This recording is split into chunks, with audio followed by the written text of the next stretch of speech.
It began with a roar like a train in a tunnel. The old church burned as if the roof were paper. Sparks leapt into the night. Stained glass burst with sharp pops, throwing red and blue across the floor. Smoke rolled down the aisle like a dark river. People stood in the street, hands to mouths, praying under their breath. Firefighters ran in lines, helmets shining, hoses hissing. One of them, a young woman named Anna, pushed through the entry with her team. Heat hit them like a wall. The pews were already black. The altar cloth curled and vanished. Anna shouted for pressure. Water hammered the nave, a white sheet against a sea of fire. They kept moving, step by step, clearing rooms that no longer looked like rooms.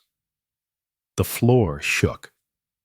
Then Anna saw a glow that was not like the others.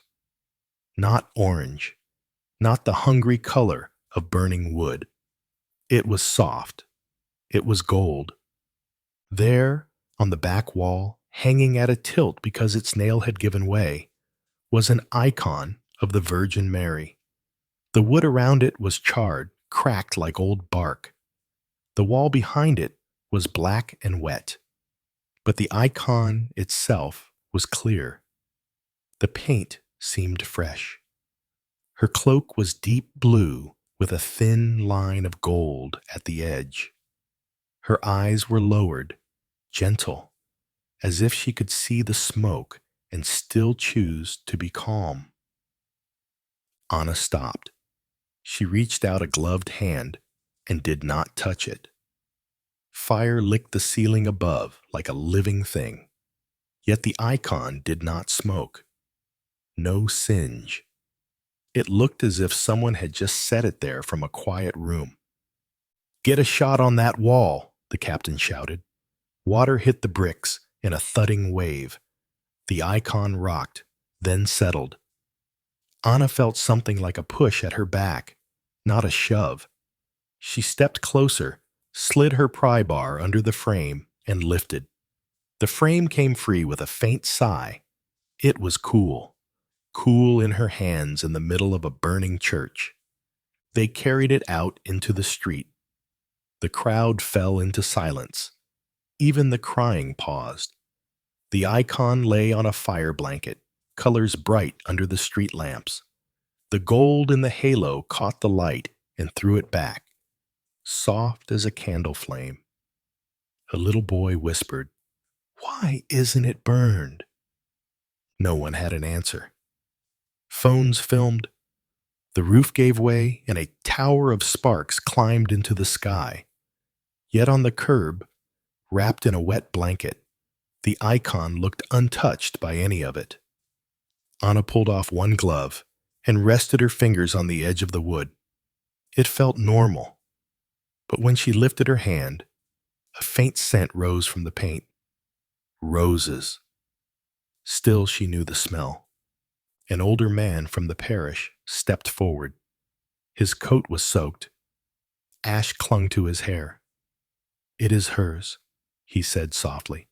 "It has always been hers." He told the firefighters the icon was very old. No one alive could remember the first day it hung on that wall.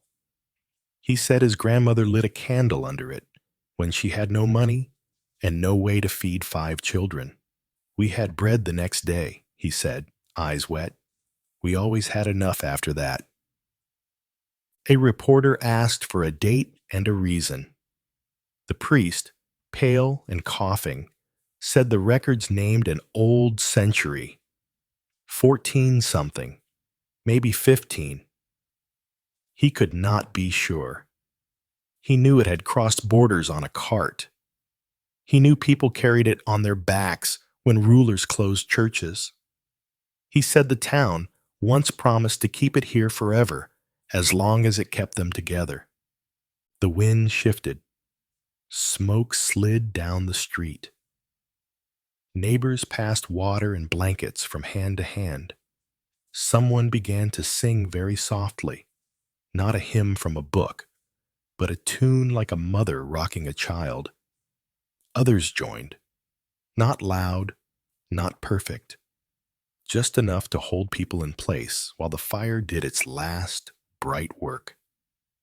When the worst was over, when the engines were quiet and the yellow tape went up, Anna walked back to the icon. She wanted to be sure her hands had not lied. She touched the lower corner again. Cool, dry. The varnish felt smooth. A tiny crack in the gold leaf caught the lamplight and flashed like a star. She tried to hand it to the priest, but he shook his head and said, "Please, you carry it." So she did.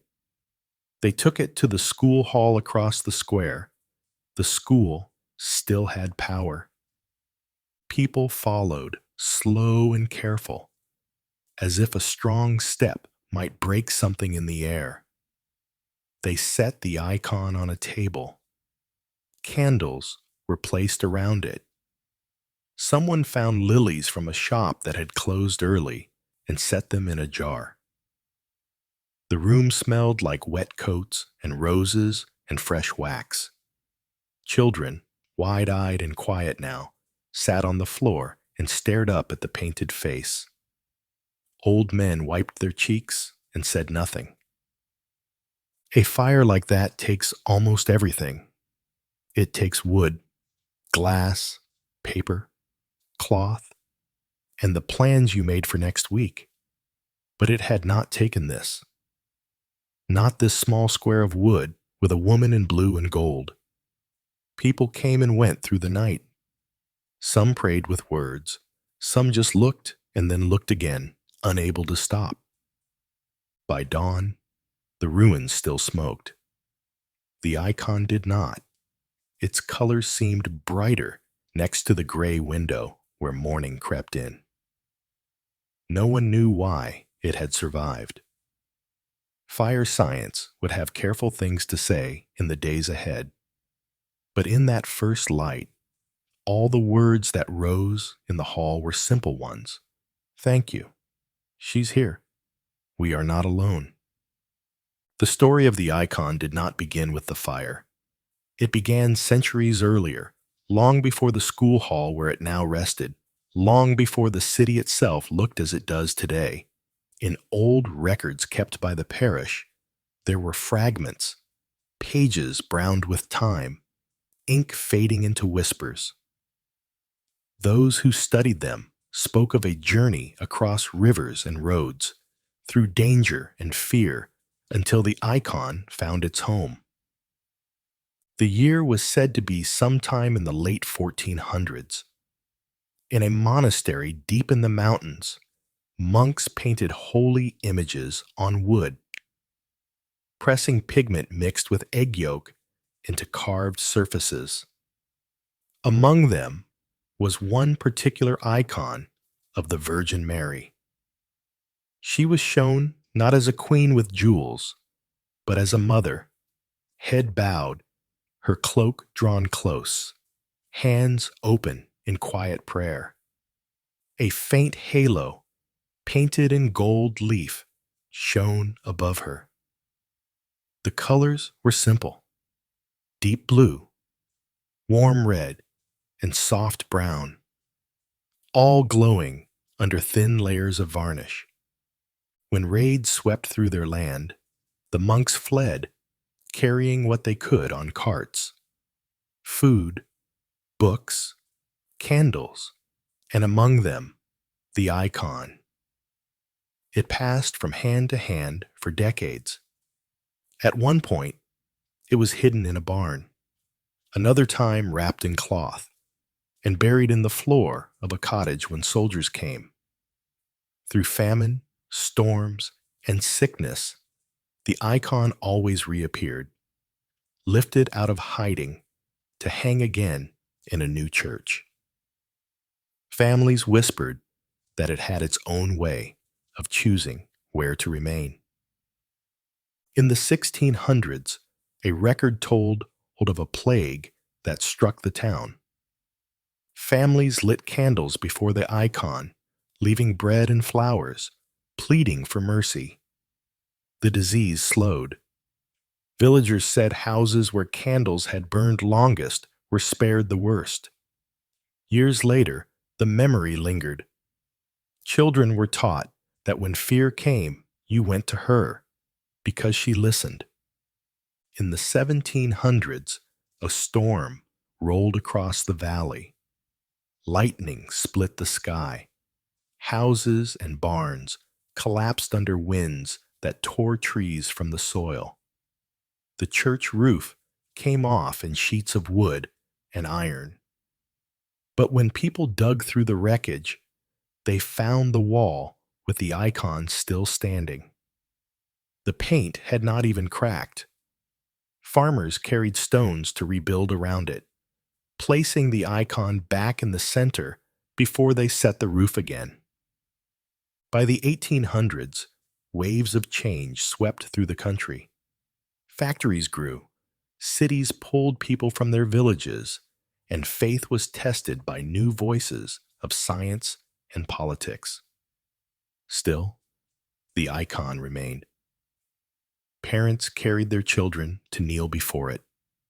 Couples exchanged vows with their hands on its frame, and widows sat beneath it when they had nowhere else to go. The vow made long ago was repeated in quieter words. If you keep us safe, we will keep you here forever. As time moved forward, devotion waned. By the 20th century, the church was often half empty. People were busy. Faith seemed distant, and the icon was noticed less. Dust gathered on the glass covering it. Some weeks, no flowers were left at all. Still, in small moments, it was remembered. A boy lost in a snowstorm was found asleep at its base. A candle burned for 3 nights straight without dripping. A woman swore she saw the halo glow faintly during her prayer. None of it was written in official records, but the stories stayed alive in families, told around tables late at night. When the fire came, the church was already tired. The roof leaked, the walls groaned, and many said repairs were too costly. Few thought it would vanish in a single night. Yet the flames came, fierce and sudden, and almost nothing was spared. But the icon, as it had done for centuries, endured. Now, in 2025, the icon sat on a table in the school hall, surrounded by flowers, guarded by silence. Reporters took photos. Scientists explained possibilities. But the people who came did not need long words. They sat, some on chairs, some on the floor, staring at the painted eyes. Some prayed. Some only breathed slowly, letting the calm wash over them. The smell of roses still lingered. Michael, a student from the nearby university, came with his friends out of curiosity. He was not a believer. He studied history and said miracles were only accidents dressed in stories. Yet when he entered the hall, his laughter stopped. The air was heavy, warm, and still. He stood in the back, arms crossed, but he kept looking at the icon. Its colors seemed sharper than the pictures he had seen online. For a moment, he thought the paint shimmered, but he shook his head. An old woman beside him whispered to no one in particular, "She has always protected us. Even when we forgot her, she did not forget." Michael frowned, but he could not ignore the sound of her voice. It was steady, filled with certainty that books never gave. Over the next days, more came. Some left notes folded neatly at the base. Some brought small baskets of bread or fruit. Children laid wild flowers from the fields. Each evening, the candles multiplied until the hall glowed like a small star in the town. Reporters asked questions. Could the wood have been treated long ago with oils that resisted fire? Could the angle of the flames have spared it? Firefighters gave explanations, speaking of airflow, pressure, and stone walls. But even they admitted it was strange. One said plainly, "We've pulled things from fires before. Nothing looks like that. Nothing stays cool in your hands when the whole wall is burning." The town began to change. People who had not spoken in years met at the hall, their shoulders brushing as they lit candles together. Arguments over land or money seemed smaller when faced with something that had stood against centuries. Strangers shared food outside on the steps. And always, at the center, the Virgin looked down with her quiet gaze, painted 500 years ago, still soft, still steady. Michael returned more than once, though he told his friends he only wanted to observe. Each time he left, he carried the scent of roses on his clothes. Each time he closed his eyes at night, he saw her hands, not judging, only open. He tried to tell himself it was memory, but the feeling did not fade. The fire had destroyed the church, but the icon, untouched and calm, had begun to rebuild something else. The school hall became a place of steady footsteps and quiet breaths. By the third week, the icon no longer sat alone. Candles circled it in a ring, their flames thin but constant. Flowers crowded the table, roses, lilies, even wild daisies picked by children from roadsides.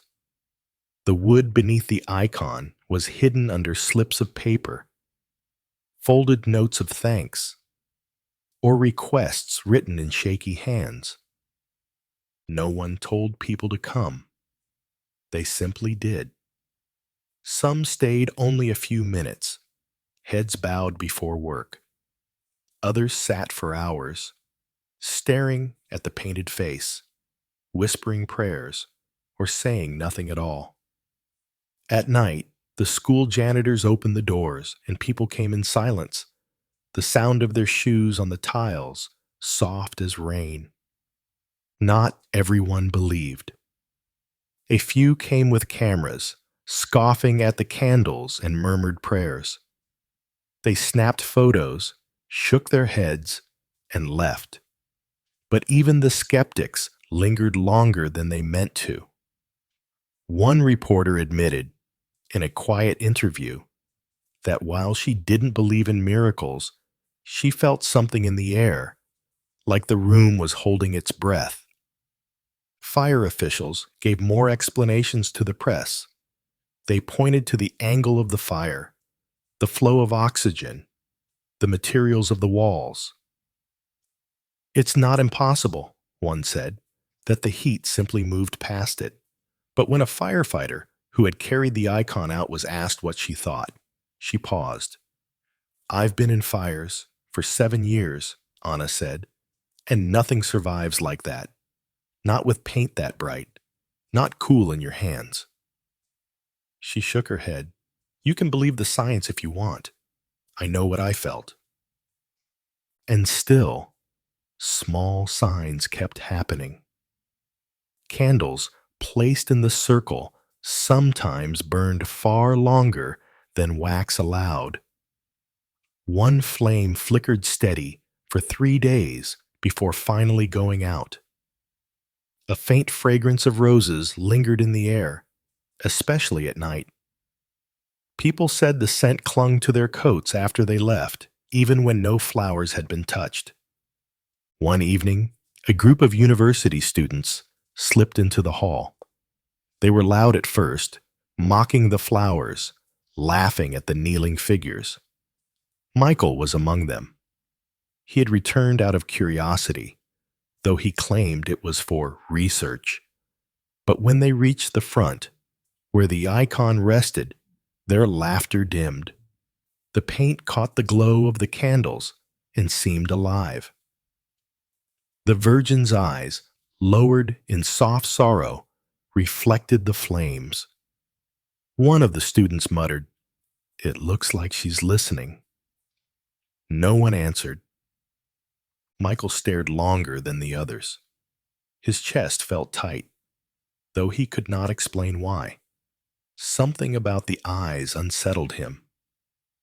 They were carved in paint centuries ago, yet he could not shake the feeling that she saw him as he was now.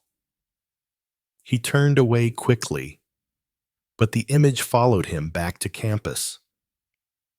The next day, a professor of religious art gave a lecture on the icon. He explained that such paintings were not meant to show realism, but presence. The point, he said, was never for the image to look alive, but for you to feel seen. Michael sat in the back of the hall, notebook open, pen idle. He did not write a word. Meanwhile, the town around the burned church was changing. The ruins were still fenced, the blackened beams still pointed at the sky, but people gathered there in the evenings. They placed candles on the stone steps. Families came with baskets of bread to share. It became a new meeting ground. Where smoke had choked the air, now voices hummed in prayer or quiet songs. Volunteers began to clear debris. They lifted stones, swept ash, stacked timber. They worked not for pay, but because the sight of the untouched icon had given them reason. One night, during such a gathering, something happened that deepened the mystery. A storm rolled over the town, lightning flashing across the clouds. Rain fell hard, drumming on the tarps over the ruined beams, yet the candles around the icon in the school hall did not go out. Visitors later swore the flames grew taller, bending toward the image. When the rain stopped, the air inside smelled of roses again. Some cried. Others stood frozen, unable to speak. Word spread beyond the town. Pilgrims began to arrive from other cities, even from other countries. They came in buses, on trains, in cars packed with families. They did not all expect miracles. Some only wanted to see the icon with their own eyes, to stand in the hall where it had been saved. Yet many left with tears they could not explain. Michael watched from the edge of these crowds. Each time he told himself he was finished, that there was nothing to learn. But each time he returned. He began to dream of the icon, dreams where the hall was empty, only the painting glowing in the dark, the faint sound of singing in the air. He woke each time with his heart racing, his palms damp. He told no one, not even his closest friends. Scientists and journalists grew louder in their debates. One article mocked the faithful, calling the survival a lucky trick. Another described in detail how the fire had bent around the wall. But still, none could explain why the icon was cool to the touch. None could explain the roses, the candles, or the steady hum that visitors whispered about hearing. The divide grew, yet the gatherings only increased. People who had not prayed in years now lit candles. Old men who had argued bitterly over land sat side by side. Children asked their parents to tell them the story again and again. The icon, once half forgotten in the corner of an old church, had become the center of something new. For Michael, the struggle grew sharper. Each visit left him unsettled. He did not kneel. He did not light a candle. But he lingered. He listened to the silence, to the soft songs of those around him. He stared at the painted eyes until he could not breathe easily. Late one night, he found himself back in the school hall alone. The janitor had let him in. The candles burned low, the flowers were wilted, but the icon's colors still glowed. He stood in front of it, arms folded tight, jaw clenched. And then it came again. The fragrance of roses, heavy and real. He pressed a hand to the table. The wood felt warm. He blinked hard, but the glow around the halo seemed brighter, steady in the shadows. For the first time, his eyes filled. He turned away, biting his lip, ashamed. The icon had survived the fire. But something else was burning now, quietly, steadily, inside him. The ruins of the church stood like black teeth against the sky. Charred beams pointed upward, the stone walls still streaked with soot. Weeks had passed since the fire, yet the smell of smoke lingered. Each day, volunteers gathered with gloves and tools, hauling debris, sweeping ash, stacking what could be saved. It was slow, heavy work, but no one complained. The survival of the icon had changed something in them. Where before there was only grief, now there was purpose. The icon itself no longer sat hidden in the school hall. After long discussion, it was placed in a temporary wooden chapel built beside the ruins. It was a simple structure: 4 walls, a roof of tin, benches carried in by hand. Nothing about it was grand, yet when the icon was placed inside, the space filled. Candles lined the altar. Fresh flowers appeared daily. People streamed through the doors from morning to night. Some stayed only moments, whispering their thanks. Others lingered, heads bowed, tears on their cheeks. The town felt different. Neighbors who had not spoken in years greeted each other again. Strangers from far away arrived, asking where they could kneel. Restaurants filled with pilgrims sharing meals. Shops stayed open later to sell candles and flowers. And in the evenings, the square outside the chapel glowed with the small flames of vigils. For many, the icon became more than a painting on wood. It was proof that something sacred remained, even when flames tried to erase it. Parents brought their children, pointing to the painted eyes, saying softly, "She was saved for us." Young people, restless and unsure, came in groups, leaving quieter than they had entered. Some did not believe, but still they came, unable to resist the pull of the story. Michael came too. At first, he stayed in the back, arms folded. He told himself he came to study the crowds, to write notes for his university paper. But his notebook remained empty. Each visit ended the same way. Him standing still, his chest heavy, his eyes locked on the Virgin's lowered gaze. He told himself it was nothing, just atmosphere. Yet each time, he left with the faint scent of roses on his coat. One evening, a great vigil was held. Word had spread across the region. By sunset, thousands filled the square. Families carried lanterns, priests held rosaries, children clutched flowers. The chapel could not hold them all, so the doors were opened wide. The icon, set at the front, was visible even from the street. Its halo caught the fading light, glowing as if alive. The air hummed with quiet songs, old hymns, sung in broken voices, carried through the crowd. The candles lit the square until it looked like a field of stars. Some wept openly, others clasped hands. Even those who doubted stood in silence, unable to deny the weight of the moment. Michael pushed his way into the crowd. He had told himself he would not come again.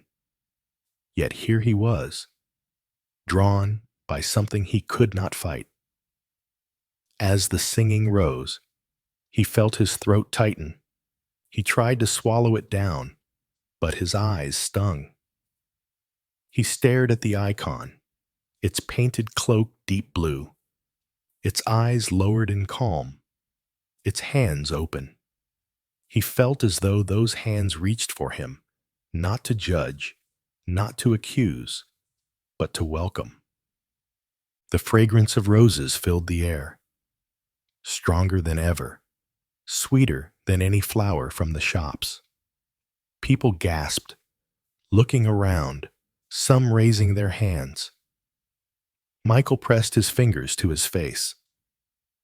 The scent clung to him, wrapped around him, sinking into his chest. Then the candles flickered, not out, not weak, but tall and steady, all flames stretching upward as if moved by the same breath. The singing grew softer until it was only a hum, a single note carried by thousands of voices. And in that stillness, Michael's strength broke. He dropped to his knees, his face in his hands. The tears came fast, unstoppable. He was not afraid. He was not ashamed. He wept because he felt seen, as though the painted eyes of the Virgin looked into the deepest part of him, the part he had tried to bury under pride. For the first time in years, he felt small, not in weakness, but in peace. Those near him did not mock. They wept too. Some laid hands on his shoulder. Others only knelt beside him. The square was filled with the sound of quiet sobbing, not of despair, but of release. When the vigil ended, the candles burned low, yet none had gone out. The crowd dispersed slowly, faces wet, voices hushed.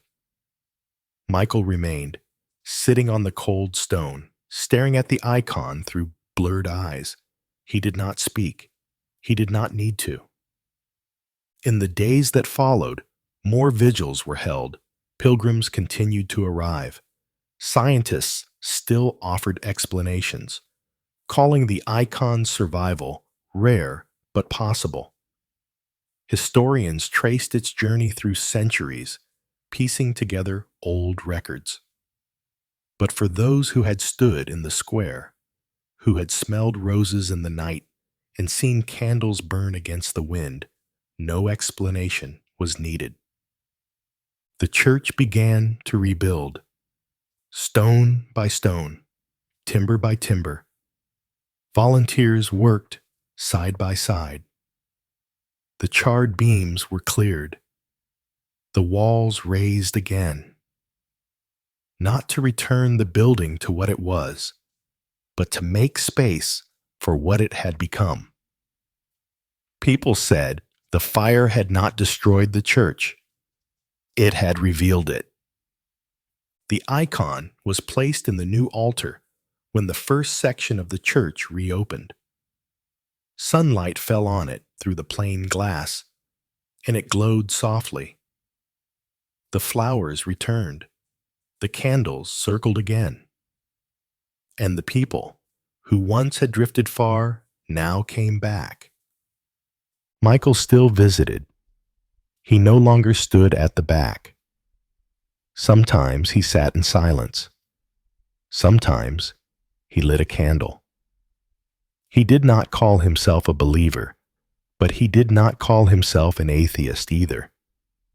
When asked why he came, he only said, "I don't know, but I have to."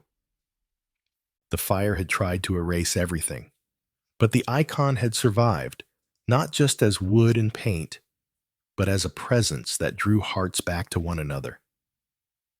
You don't need to believe in miracles to understand why people wept before that ancient face. You only need to stand in the silence, smell the roses, and see what fire could not touch.